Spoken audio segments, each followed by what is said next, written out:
How well can you hold two conflicting thoughts in your mind at one time? Let me give you an example.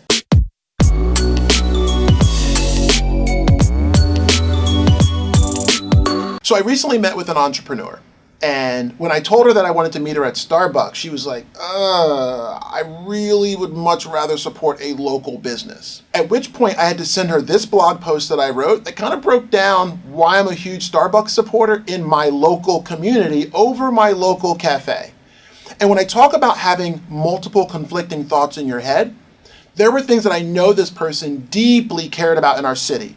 They cared about the poverty divide in our city. They cared about Black and brown people getting opportunities to level up, both with the job opportunities they had and their options as it comes to education and higher ed. So she cares about poverty in our city. She cares about Black and brown people getting opportunity, and she cares about deeply supporting local business.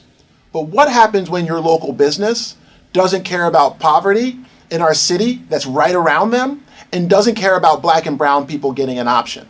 So we ended up meeting at Starbucks anyway. But what I had an opportunity to do was to explain to this entrepreneur that every time I go into Starbucks, half the staff is Black or brown.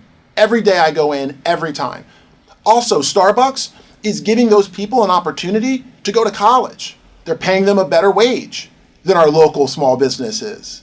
And yet our local small business coffee shop, they have no Black or brown people that have worked there. And I've gone there for probably 10 years. I might have seen one or two people there for 3 or 4 or 5 months before they were gone. So when you have these belief systems, I'm going to challenge everybody to hold 2 or 3 of them in your head at one time and realize that sometimes things aren't as clear as they seem. And ultimately you have to decide which of those values do you place the highest priority on. For me, I'm not out there rah-rah and Black and brown, this and that. But I recognize that Starbucks is doing a lot better for Black and brown people in my neighborhood than the other local cafe is. I care about poverty in my neighborhood, and I've talked to the Starbucks employees and what they make and what opportunities that they're being given, and I compare it to what the local cafe is doing, and ultimately the big corporate conglomerate is better for my neighborhood than that one local small business. So before you write off those big local companies, take a second to understand at the local level the impact they're having on local lives.